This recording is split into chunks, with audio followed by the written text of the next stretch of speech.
Namaste to everyone. Pranams. A warm welcome to this session of Sri Lalita Sahasranama Stotram chanting. As was indicated in the last class, this class we will be focusing on revision and practicing. So first let me start with the Guru Vandanam and Dhyanam, and then we will start with the practice. गुरुरेव गतिर्गुरुमेव भजे गुरुणैव सहास्मि नमो गुरवे न गुरोः परमं चिशुरस्मि गुरोः मतिरस्ति गुरौ मम पाहि गुरो। ध्यानम्। सिन्दूरारुणविग्रहान् त्रिनयनां माणिक्यमौलिस्फुरत् तारानायकशेखरां स्मितमुखीमापीनवक्षोरुहाम् पाणिभ्यामलिपूर्णरत्नचषकं रक्तोत्पलं बिभ्रतीम् सौम्यां रत्नघटस्थरक्तचरणां ध्यायेत् परामम्बिकाम्। अरुणां करुणातरङ्गिताक्षीं धृतपाशाङ्कुशपुष्पबाणचापाम् अणिमादिभिरावृतां मयूखैः अहमित्येव विभावये भवानीम्। ध्यायेत् पद्मासनस्थां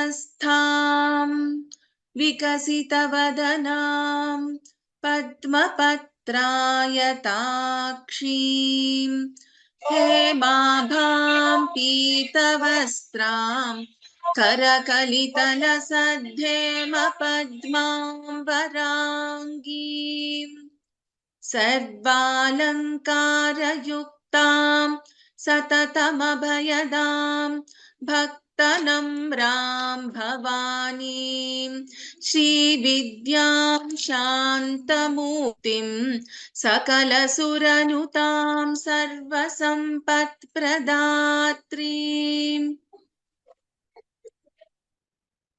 सकुङ्कुमविलेपनामलिकचुम्बिकस्तूरिकां समन्दहसिते सशरचापपाशाङ्कुशाम् अशेषजनमोहिनीमरुणमाल्य भूषाम्बरां जपाकुसुमभासुरां जपविधौ स्मरेदम्बिकाम्। श्रीमात्रे नमः। ॐ श्रीमाता श्रीमहाराज्ञी श्रीमत्सिंहासनेश्वरी चिदग्निकुण्डसम्भूता देवकार्यसमुद्यता। I request the attendees to raise hands for.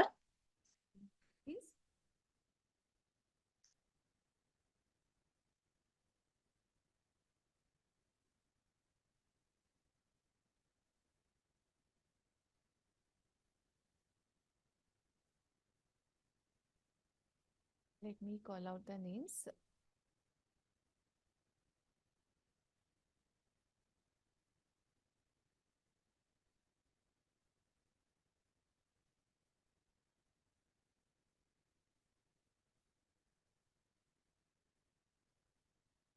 Okay, I'm calling out the names as I'm seeing, and as far as possible, I'm going to call out. I'll try to call out all those who have raised their hands today. Let me mute. Indrani Bhagini. Can you chant the first verse, please? Start from Shri Mata, okay? श्रीमाता श्रीमहाराज्ञी श्रीमत्सिंहासनेश्वरी चिदग्निकुण्डसम्भूता देवकार्यसमुद्यता. Okay, Uttamam. Just I will chant once if you can repeat after me so that one you can follow the tune and second the pronunciation, the second word that is Shri Maharagni. Okay, I'll chant once, you repeat after me. Okay. Shri Mata Shri Maharagni Shrimat Simhasaneshwari. श्रीमाता श्रीमहाराज्ञी श्रीमत्सिंहासनेश्वरी चिदग्निकुण्डसम्भूता देवकार्यसमुद्यता. चिदग्निकुण्डसम्भूता देवकार्यसमुद्यता. धन्यवादः भगिनी. Thank you. Sudha भगिनी, second verse.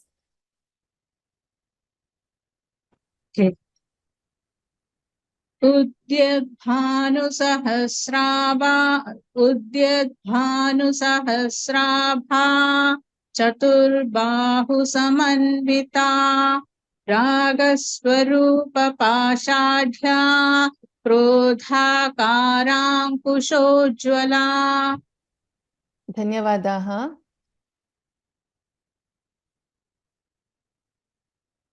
सौम्या तोकला भगिनी.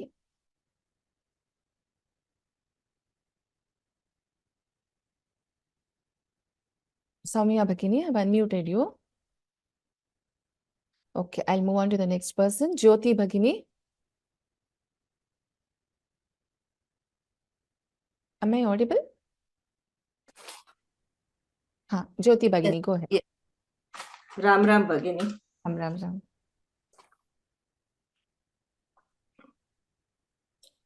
मनोरूपेक्षुको दण्डा पञ्चतन्मात्रसायका निजारुणप्रभापूरमज्जद्ब्रह्माण्डमण्डला. In the second line, Bhagini, Nijaruna, we have Prabhapura, right? Tippa here will get double, that is Dvitvam, okay? And then in Prabhapura Majjad Brahmanda, this Ba is Alpa Prana Ba, okay? I'll chant once, you can repeat after me. Nijaruna Prabhapura Majjad Brahmanda Mandala. निजारुणप्रभापूरमज्जद्ब्रह्माण्डमण्डला. धन्यवादः. Soumya Tokala Bhagini, I'm calling out your name again. Bhagini, where did I go wrong in that so that I can correct myself? Okay, definitely. So you this Prabhapura, no, you were telling it very, like, plain. Nijaruna Prabhapura, okay? There is a ip which is going to come there. Nijaruna Prabhapura, Nijaruna Prabhapura, like that. Then in Brahmanda Mandala, I heard that Brahmanda as Mahaprana, which is not Mahaprana, which is Alpa Prana. Otherwise, it's correct. Yeah, you're correct. I emphasized on the B, correct. Okay. Yes. Thank you, Bhagini. Dhanyavadaha. Soumya Bhagini, I'm calling out your name again in. Okay. Neena Kaul Bhagini. चंपकाशोक पुन्नाग सौगंधी कलसत्कचा कुरुविंद मणिश्रेणी Kanak कोटीरमंडिता. Uttamam Bhagini. Only one small observation. In Saugandhi, Dha is Mahaprana and it's a Hrasvasvara. Champaka Shoka Punnaga Saugandhi Kala Satkacha. You should not chant this as Saugandhi Kala. No. Saugandhi Kala Satkacha. Would you like to repeat? Yes. चंपकाशोक पुन्नाग सौगंधी कलसत्कचा. Saugandhi. No. Saugandhi Kala Satkacha. सौगंधी कलसत्कचा. Correct. And you should not take a pause also. It has to be continuous. Okay. Thank you. धन्यवादः. उमा अवधानी भगिनी. राम राम. राम राम राम. अष्टमी चंद्र विभ्राजतलिकस्थल Sobhita मुखचंद्र कलंकाभ मृगनाभिविशेषका. Uttamam. You chanted well. Maybe if possible, you can chant little slowly. Okay. धन्यवादः. धन्यवाद. मीरा भगिनी. Ram Ram. Ram Ram Ram.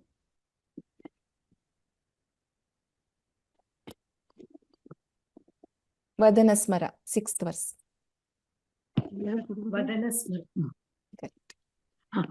Ram Ram. Vadanasmara Mangalya Grihattorana Chillika Bhaktra Lakshmi Parivaha Chalanmina Bhalojana. Yeah, good, Uttamam. Just that, you should not take a pause after Vadanasmara Mangalya and then Gruhatorana. No, you should try to chant this continuous. Vadanasmara Mangalya Gruhatorana Chillika Vaktra Lakshmi Parivaha Chalan Meena Bhalochana. Would you like to try? Vadanasmara Mangalya Grihattorana Chillika Bhaktra Lakshmi Parivaha Chalanmina Bhalojana. So, this is not for just Meera Bhagini. In general, it's for all of us. So, when there is a long line like this, because of our either the practice or breathing or age or whatever it could be the reasons, sometimes we will not be able to chant this in one go, which is a very common thing to happen. But if you keep on focusing and trying, you will be able to chant this in one go. Because at times even I have found it difficult. So, Vadanasmara Mangalya Gruhatorana Chillika. So, no pause in between. No pause after Parivaha. Vaktra Lakshmi Parivaha Chalan Meena Bhalochana. So, it has to be continuous. Dhanyavadaha, Meera Bhagini. Dhanyavada. Pharnirajaha Mahodaya. Hari Om. Hari Om. 7. Shall I read this Nava Champak? Yes. Astu. Nava Champaka Pushpa Kshamata.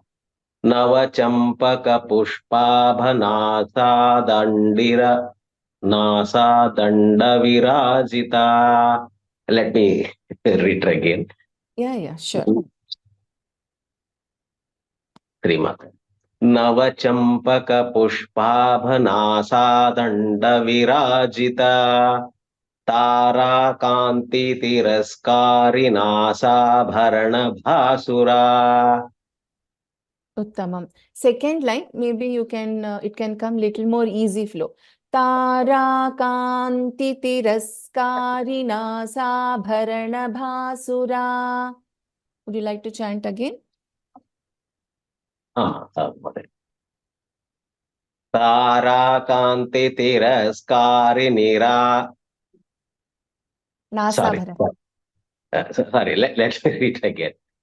Tara Kanti Tiraskari Nasa Bharana Bhasura. Correct. Uttamam. Thank you. Dhanyavadaha. Dhanyavad. Vatsala Krishnamani Bhagini. Yes, ma'am. Can you hear me? Yes, I can. Kadamba Manjari Klupta Karnapura Manohara Tatanka Yugali Bhuta Tapanodupa Mandala. Dhanyavadaha.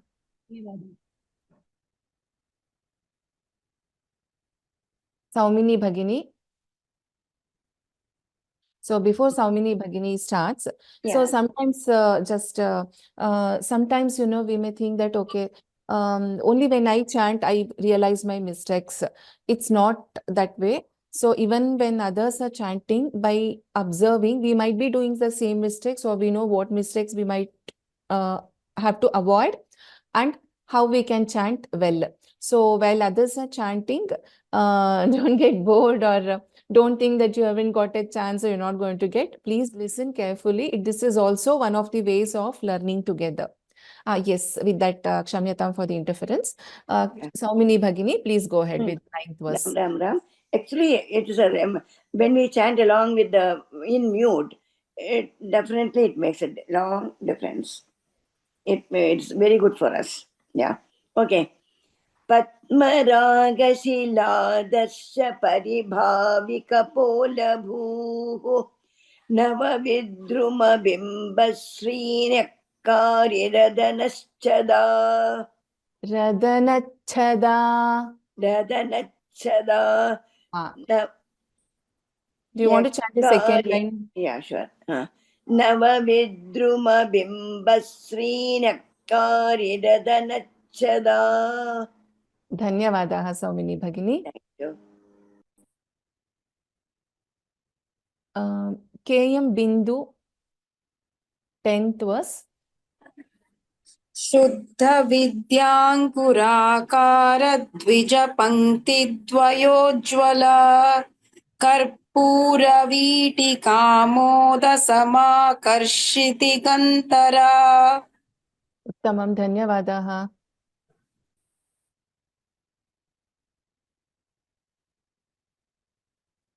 Vaidyanathan Mahodaya, 11th verse.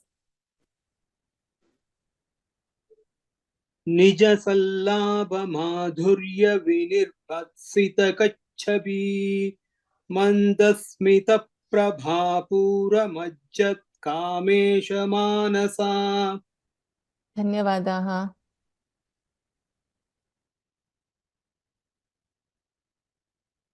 Jyoti Singh, 12th verse. अनाकलित सादृश्य चिपुक Shri विराजिता One minute, Kamesh. Vaidyanathan Mahodaya. I think you finished, right? Jyoti Singh. Yeah. Yes, please. अनाकलित सादृश्य चुबुक श्री विराजिता कामेश बंध मांगल्य सूत्र शोभित कंधरा.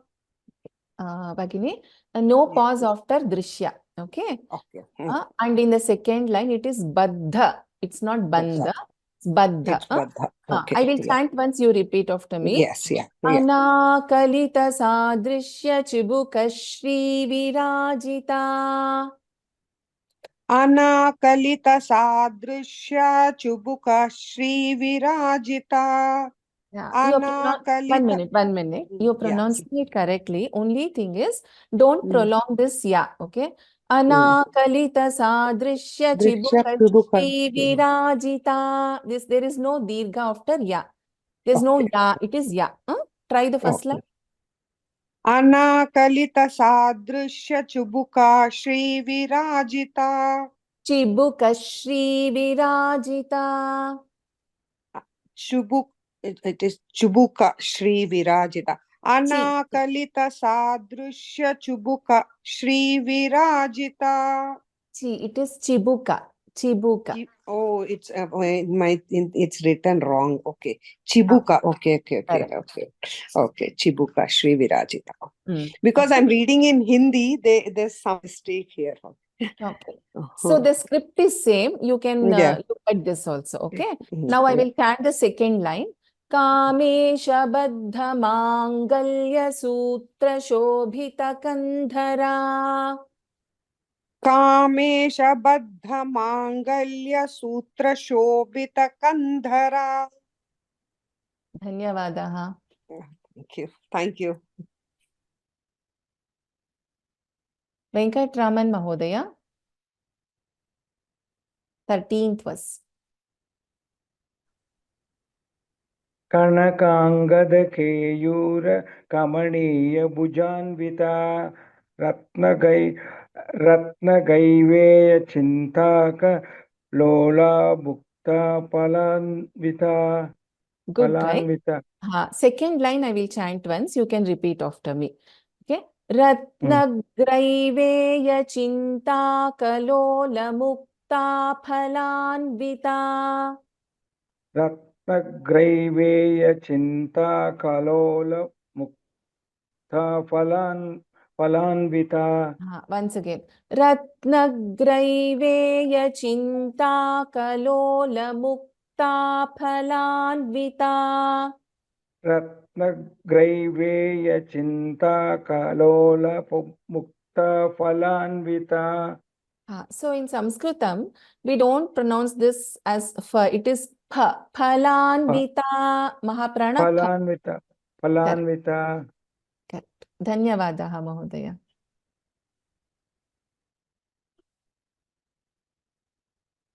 Prem Raj, Mahodaya. 14th verse.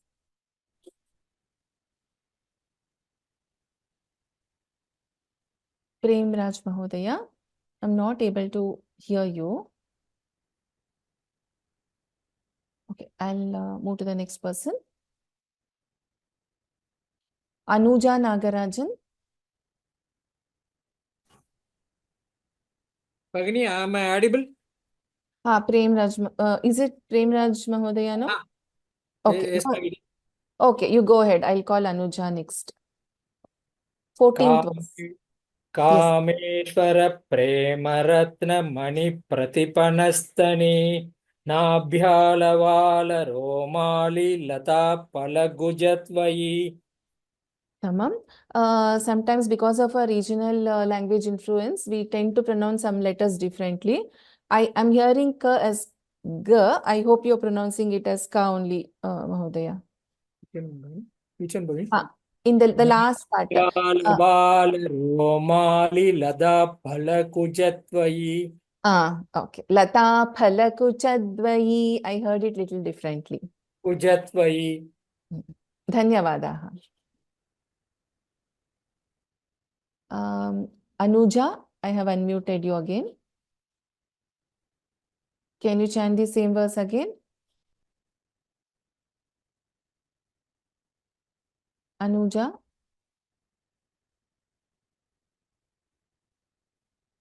I'm audible, right? Okay, let me move to the next person. Jyotsna.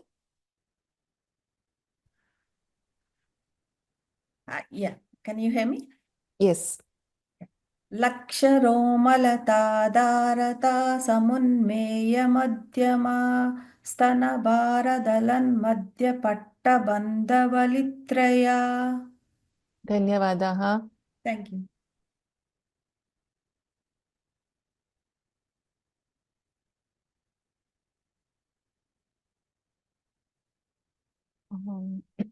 Anusha. 16th verse. अरुणारुण कौसुम्भ वस्त्र भास्वत्कटीतटी रत्न किङ्किणिकारम्य रशनादामभूषिता. Uttamam. Dhanyavadaha. Pushpa PS. Namaste, Bhagini. Namaste. कामेशज्ञात सौभाग्यमार्दवोरुद्वयान्विता माणिक्यमुकुटाकार जानुद्वय विराजिता. Uttamam. Dhanyavadaha. Sunita धन्यवादाः Kumari. भगिनी. Dhanyavadaha. Sunita Kumari. Yes, ma'am. 18th. Indragopa स्मरतूर्णा भजङ्गिका गूढगुल्फा कूर्म पृष्ठ जयिष्णु प्रपदान्विता. Okay, I will chant once. You can repeat after me, but I'll just point out where you were chanting little differently. It's in the Smaratuna Bhajanghika. So we have a Mahaprana Gha. Bhajanghika. Ja is Alpa Prana. The next letter Gha is Mahaprana. And as I was telling earlier, the Pa here is the Mahaprana. Pa, pa. We don't pronounce this as fa like in other languages. So this is pa. Godhagulpa. That's how we pronounce this. Okay. So observe carefully. You can chant after me. इन्द्रगोपपरिक्षिप्तस्मरतूणाभजङ्घिका इन्द्रगोपपरिक्षिप्तस्मरतूणाभजङ्गिका भजङ्घिका तूणाभजङ्घिका गूढगुल्फा गूढगुल्पा फा गूढगुल्फा गूढगुल्पा I should put little more stress for pha, okay? Kurma prishta jayishnu prapadanvita.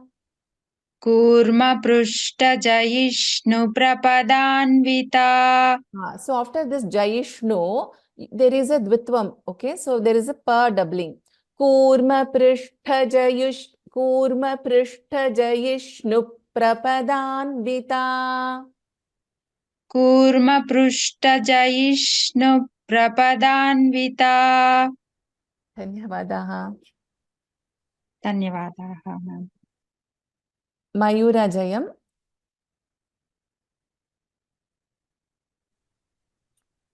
Can you hear me, ma'am? Yes. Nakadidi channa majjan tapomuguna padadbhaya prabhajala parakruta saroruha. First line, I will teach once. You can repeat after me.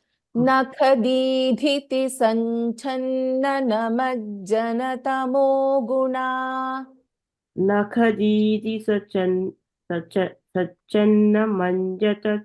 Okay. I will break it and chant once. Later you can practice. Okay. Nakhadidhiti sanchanna. Nakhadiditi sanchanna. Namajjanatamo guna. Namajjanatamo guna. Nakhadidhiti sanchanna. Nakhadiditi sanchanna. Namajjanatamo guna. Namajjanatamo guna.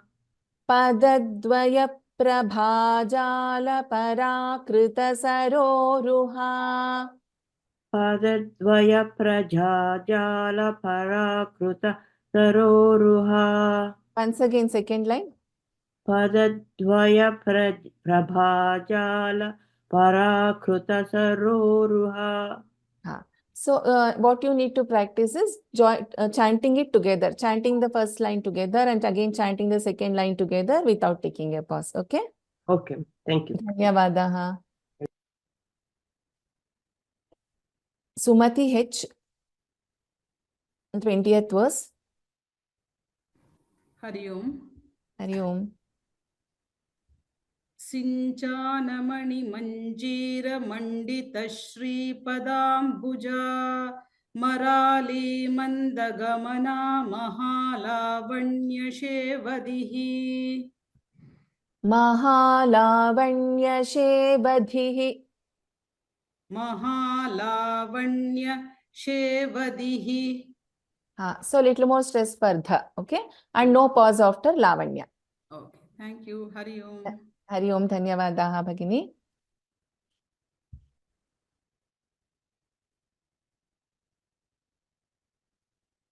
Yamini Srinivasan, 21st verse. Namo Namaha. Namaste. Sarvarunanavadyangi sarvabharanabhushita Shivakameshwarankasta Shiva Swadhina Vallabha. Uttamam.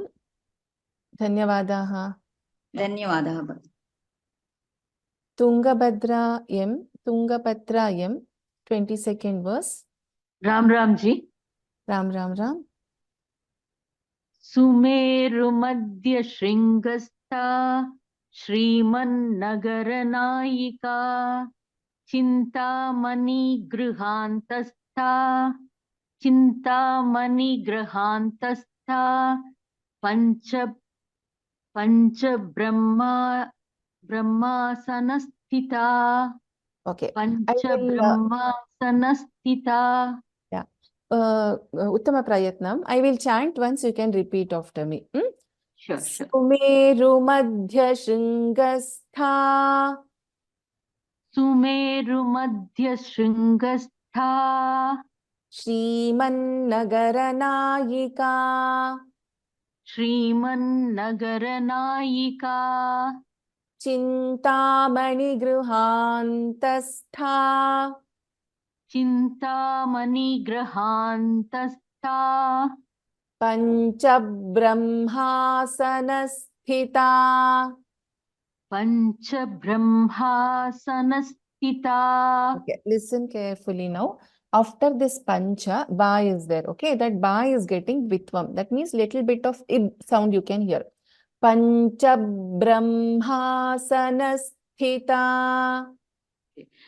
पंच ब्रह्मासनस्थिता. Uttamam. Dhanyavadaha. So again, for the benefit of all, the common mistake which happens when we try to tell the Dvitvam is, the previous letter we try to put stress. It shouldn't be like that. So in this case, for example, Pancha. So the cha is an Alpa Prana. And ba, it is Alpa Prana ba. And if we are doubling here, it should not sound like bha. It Mahaprana bha. It should sound like ba only, but there should be the doubling of this, vitvam of this ba. So, Pancha Brahmasanasthita. Closing and opening our lips. Pancha Brahmasanasthita. You will get that vitvam. Let us move to the next one, next person. Kalyani. Kalyani Bhagini. Ram Ram. Mahapadmatavi samstha kadam bhavanavasini sudha sagara madhyastha kamakshi kamadayini. Uttamam. It will be much better if you could chant slow. Okay. Very, very well chanted. I'm not sure if I called out Uma Avadhani Bhagini. Sorry, Uma Venkataraman Bhagini. No. I have, okay, Uma Venkataraman Bhagini. Go ahead, 24th verse. Hari Om. Hari Om. Devashigana Sanghata Stuyamanaatma Vaibhava Bandasuravadothyukta Shakti Sena Samanvita. Uttamam. But don't take a pause after this 8 letters. Like after Sanghata or Vadhodyukta. Don't take a pause. Try to chant together. For example, Devashigana Sanghata Stuyamanaatma Vaibhava Bhandasuravadhodyukta Shakti Sena Samanvita. Would you like to try? Yes, please. Thank you. Devashigana Sanghata Stuyamanaatma Vaibhava Bandasuravadothyukta Shakti Sena Samanvita. Dhanyavadaha Bhagini. Sujata Gone Madatala Bhagini. Did I call out your name earlier? No, right? Yes, ma'am. You have chanted already today? No, not Okay, today, please. ma'am. Okay, please go ahead. Sampatkari Samarudha Sindhuravraj Sevita Ashwarudha Disthita Shvakoti Koti Bhiravruta. Can you chant the second line again? Ashwarudha Disthita Shvakoti Koti Bhiravruta. Tamam, Dhanyavadaha. Thank you, ma'am. Vidya Bhagini.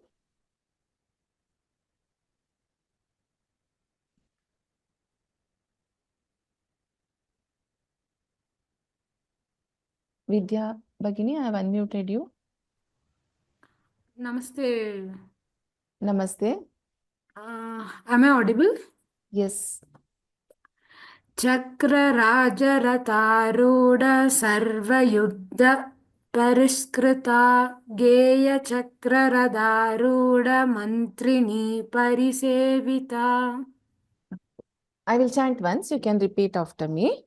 Chakrarajaratharudha sarvayudha parishkrita. चक्रराजरथारूढ सर्वायुधपरिष्कृता. गेयचक्ररथारूढमन्त्रिणी परिसेविता. गेयचक्ररथारूढमन्त्रिणी परिसेविता. धन्यवादः. धन्यवादः.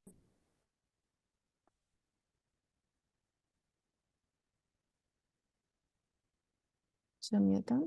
उषा राव भगिनी.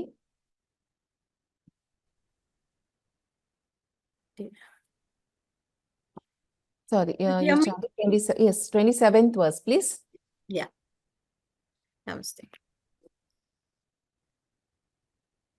गिरिचक्ररथारूढदण्डनाथा पुरस्कृता मालिनी काक्षिप्तवह्नि प्राकारमध्यका. First line was correct. Second line.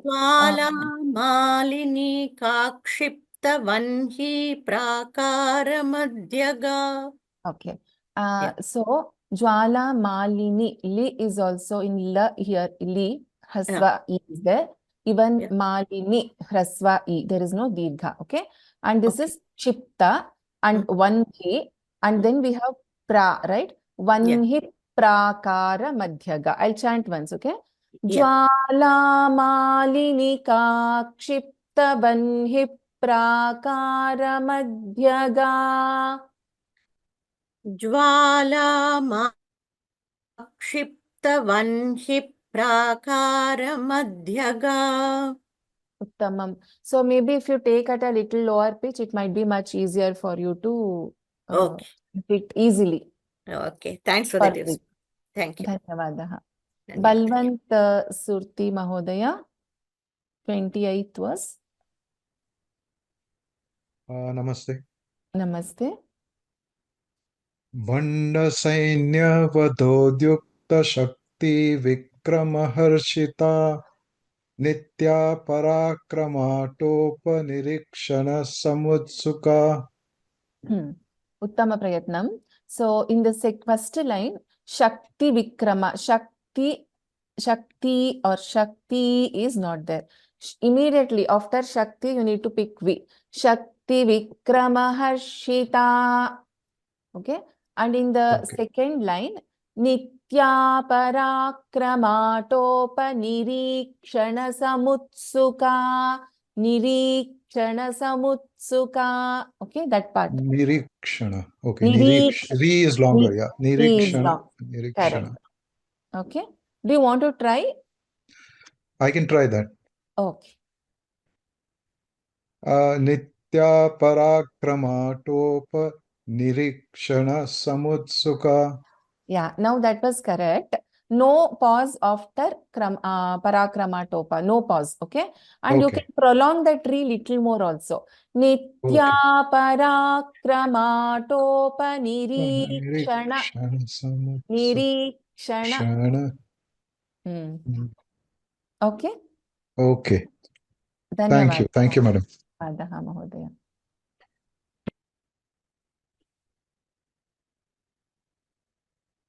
Kamala Shankar, I have unmuted you, Bhagini. 29th verse. Ram. Bhandaputra Bala Vikramanandita Mantrinyamba Virachita Vishangavadhatoshita. Tamam. Dhanyavada. Ram.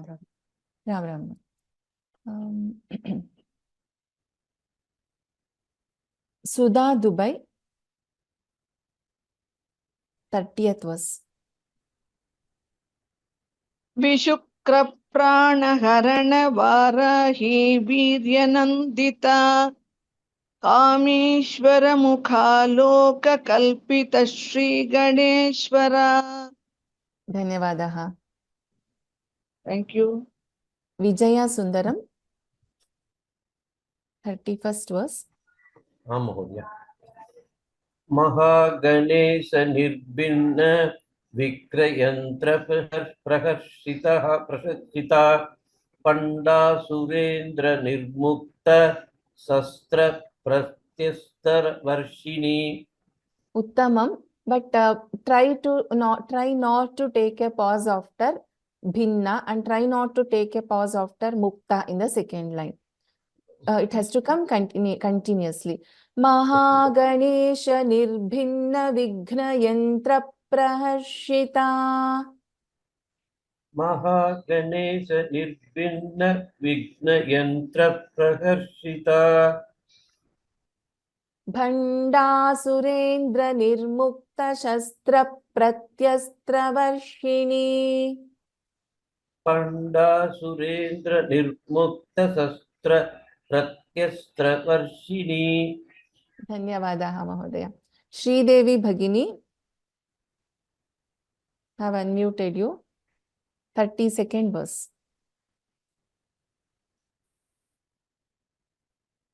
Sridevi Bhagini.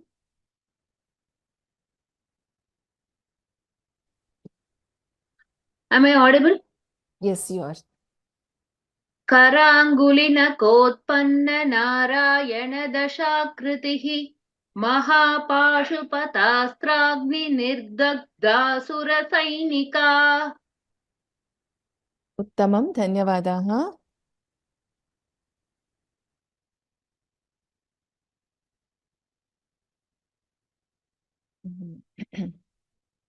Gayatri, 33rd verse. कामेश्वरा sorry कामेश्वरास्त्र Do you want me to chant once? yes Bhagini please. Okay. Kameshwarastra nirdagdha sabhandasura shunyaka. कामेश्वरास्त्र निर्दग्ध सबंडासुरशून्यका ब्रह्मोपेन्द्र महेन्द्रादिदेव संस्तुत Vaibhava. ब्रह्मोपेन्द्र महेन्द्रादिदेव संस्तुत Vaibhava. Only thing is no pause in between. Okay? Yes. Bhagini, one question in the first charan, the Kameshwara, after yes, there are 3 lines. So I just struggle in that. Okay. So it's basically sa, ta, and ra. Okay. Kameshwarastra, sa, ta, ra. Kameshwarastra nirdagdha. Okay. Okay. Dhanyavad Bhagini. Dhanyavadaha. Shri, somebody by name Shri, 34th verse. Shri हरनेत्राग्निसन्दग्ध कामसञ्जीवनौषधीः श्रीमद्वागभवकूटैकस्वरूपमुखपङ्कजा. Uttama Prayatnam. The last letter in the first line is a hrasva. Okay. Vanaushadhihi. Vanaushadhihi. No. वनौषधीः. No. Listen carefully. Okay. Haranetragni sandagdha kama sanjeevanaushadhihi. हरनेत्राग्निसन्दग्ध कामसञ्जीवनौषधीः. Correct. You tried, but it could Yes, be hasva. Next Yes, line. yes. Listen carefully. Yes. Srimad-Vagbhava. Okay. It's not Hold on. श्रीमद्वागभव. Okay. Hold on. So it's not Vagbhava, it is Vagbhava. Srimad-Vagbhava Kutaika Swarupa Mukha Pankaja. Yes, ma'am. Would you like to chant? Yeah, I'll try. श्रीमद्वाग्भवकूटैकस्वरूपमुखपङ्कजा. Dhanyavadaha, Shri Bhagini. धन्यवादः.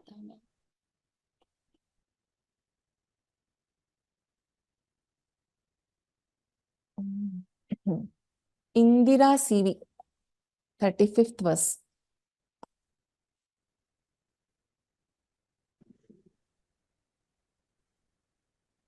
कण्ठादः कटिपर्यन्तमध्यकूटस्वरूपिणी शक्तिकूटैकतापन्नकट्यदो भागधारिणी. Very good. Uttamam Bhagini. Dhanyavadaha. Lakshmi P, 36th verse.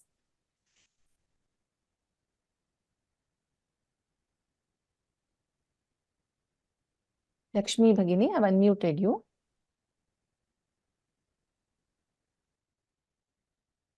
Okay, let me call out the other person. Kalpagam. Kalpagam. Namaste. Namaste. मूलमन्त्रात्मिका मूलकूटत्रयकलेबरा कुलामृतैकरसिका कुलसङ्केतपालिनी. Tamam. Dhanyavadaha. धन्यवादः.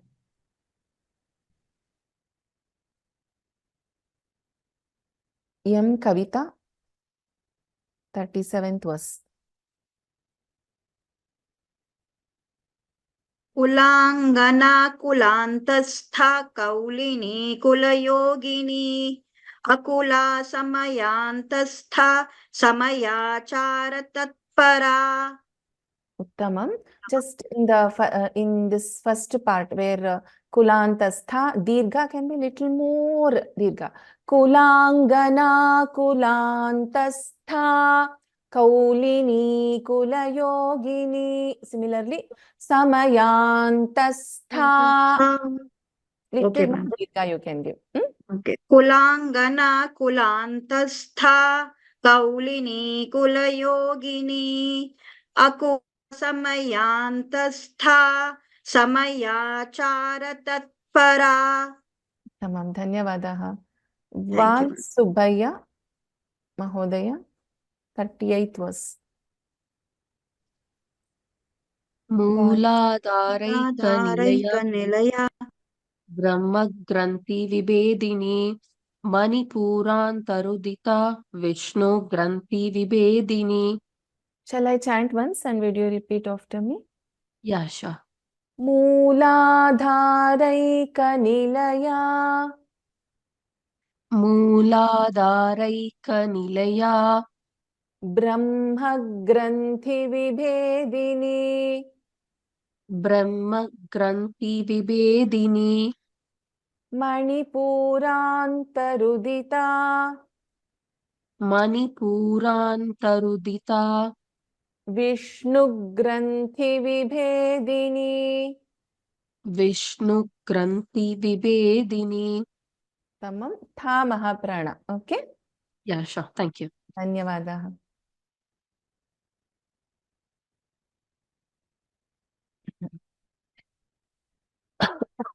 Excuse me.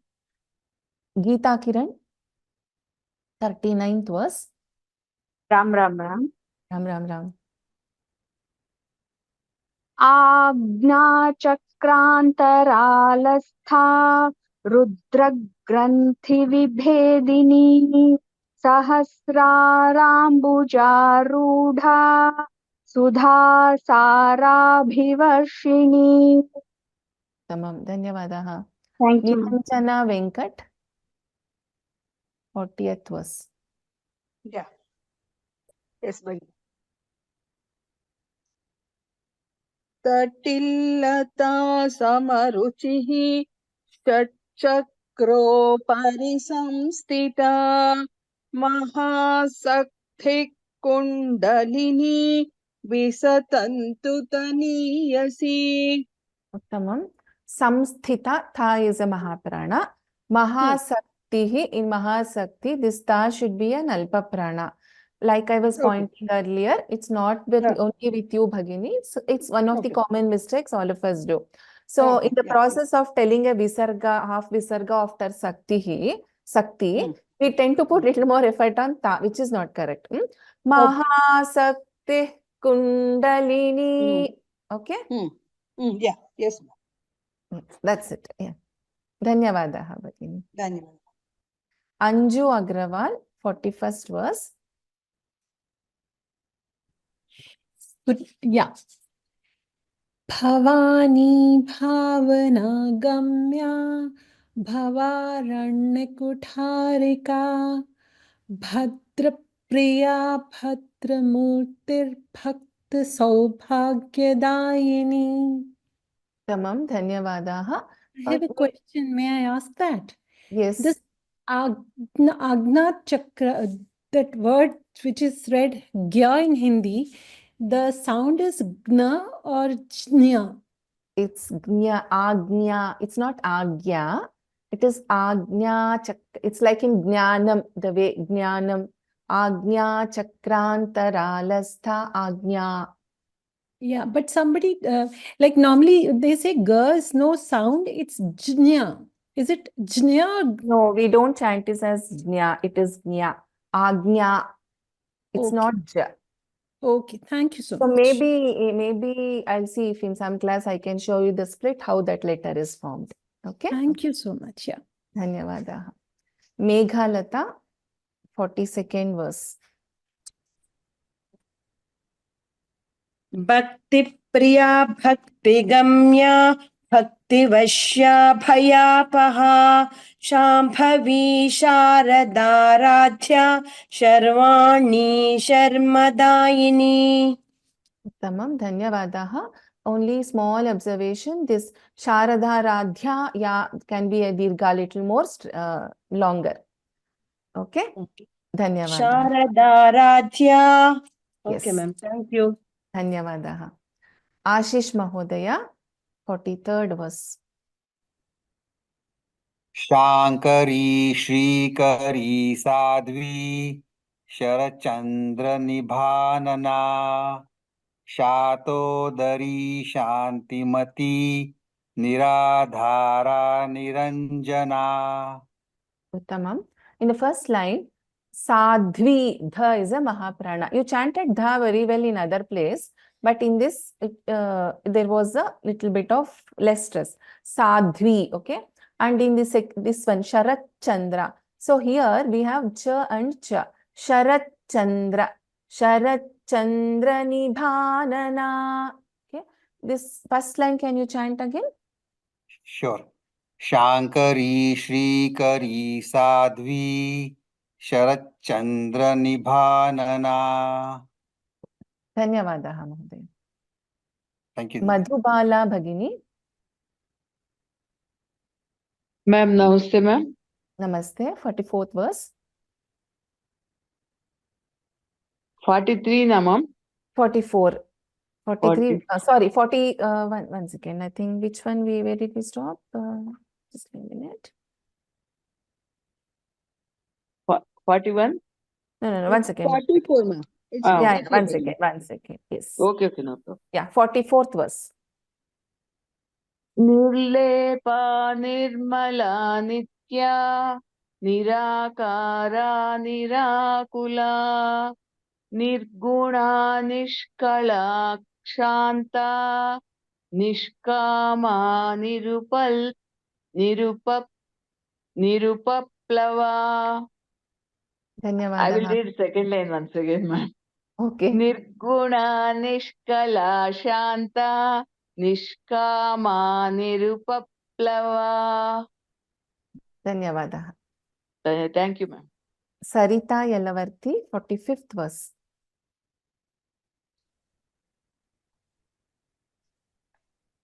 नित्यमुक्ता निर्विकारा निष्प्रपञ्चा निराश्रया नित्यशुद्धा नित्यबुद्धा निरवद्या निरन्तरा.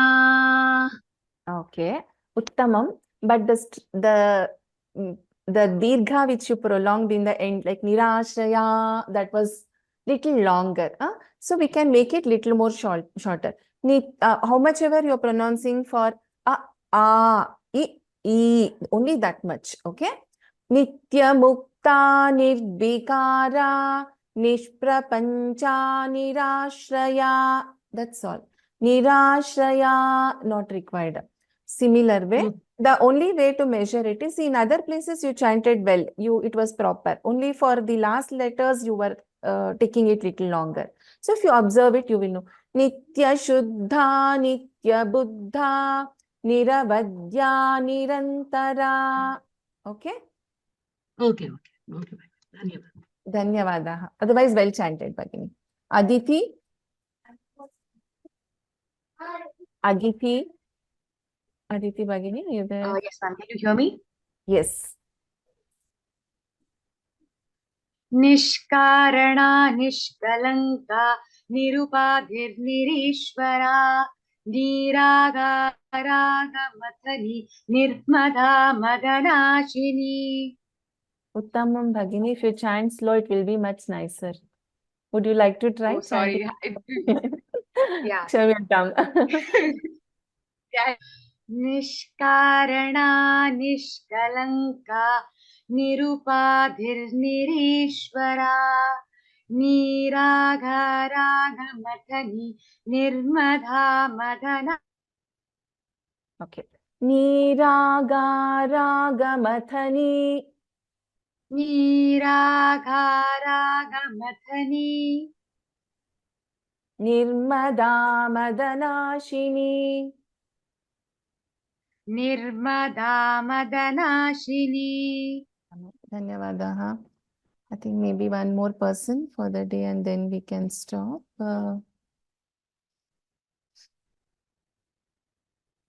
Amarja.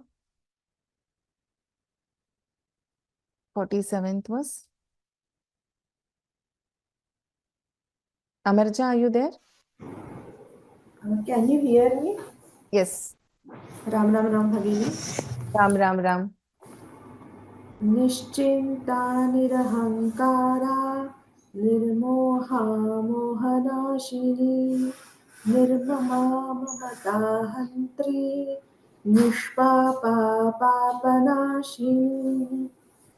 Bhagini, one doubt. This quote, Ashvarudha Dhishtashva. I'm not able to Ashvarudha Dhishtitashva. Ashvarudha Dhitashva. Ashvarudha Dhishtashva. I'm not able to pronounce it in one go. I can don't pronounce Adhishtashva, but in one go I'm not able to pronounce it. No problem. What you can do is next class, when I start the class, please put a message in the chat window with this shloka. I will teach it again. You can repeat them. Okay. Dhanyavad Bhagini.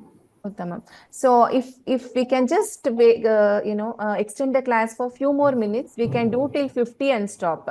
I hope it's okay with all of you. Please go on mute, those of you who have chanted. Just for 2 more minutes. I just want to stop at 50, at least the revision till 50, okay? Priya Kandavel, 48th verse. Ram. Nishkrodha Krodha Shamani Nirlobha Lobhanashini Nisamshaya Samshayagni Nirbhava Bhavanashini. Nisamshaya Samshayagni. Gha is a Mahaprana. Repeat. Nisamshaya Samshayagni. Gha. Can you say gha? Gha. Yeah. So it's a Mahaprana. Nisamshaya Samshayagni. Nisamshaya Samshayagni. So you can put little more stress for Gha. Dhanyavadaha. Okay, Dhanyavadaha. Lalita Krishnamurti, 49th verse.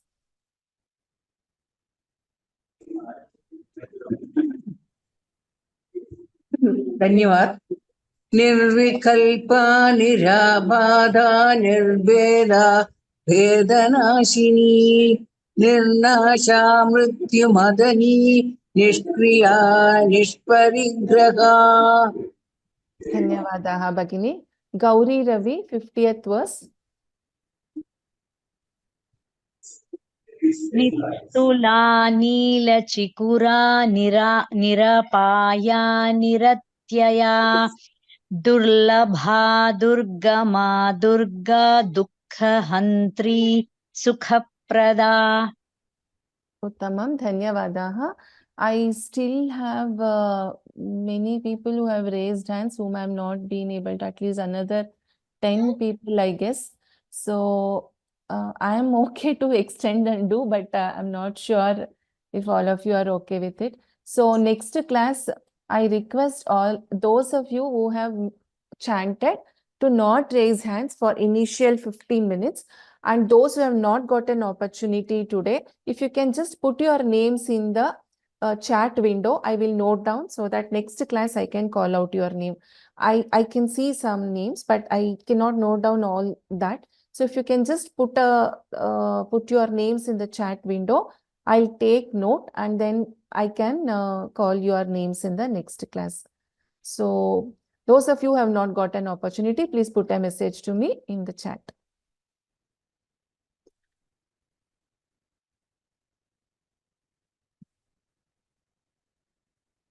Okay, so while that is happening, I will do the Mangalam.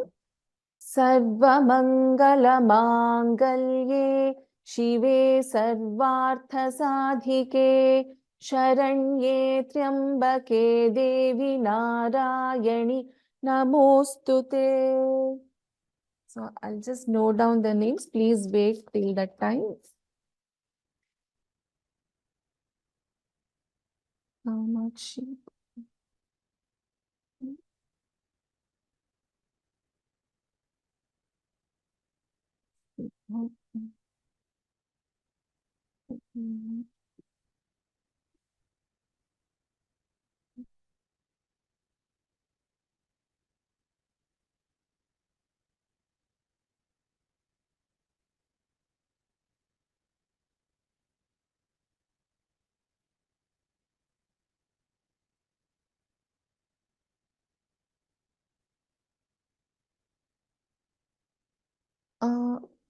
Chat is not disabled.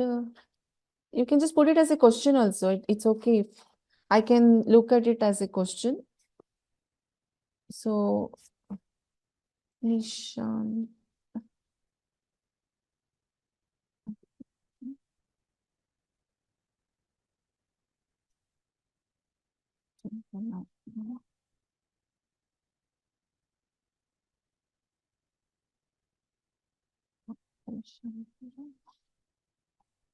Many people.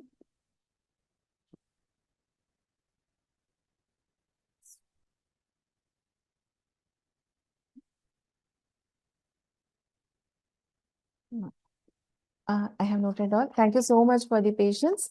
Let us meet on Friday. Friday, we'll continue with the revision and I will also teach the new verses.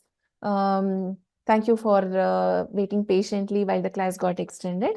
Dhanyavadaha Punarmilamaha. Bhagini, just a request. Can I say something? Yes, please. Yeah. Can we have one class where only you are reciting and once and the panelist once from beginning? Yes. We can do that. Yeah. Yeah.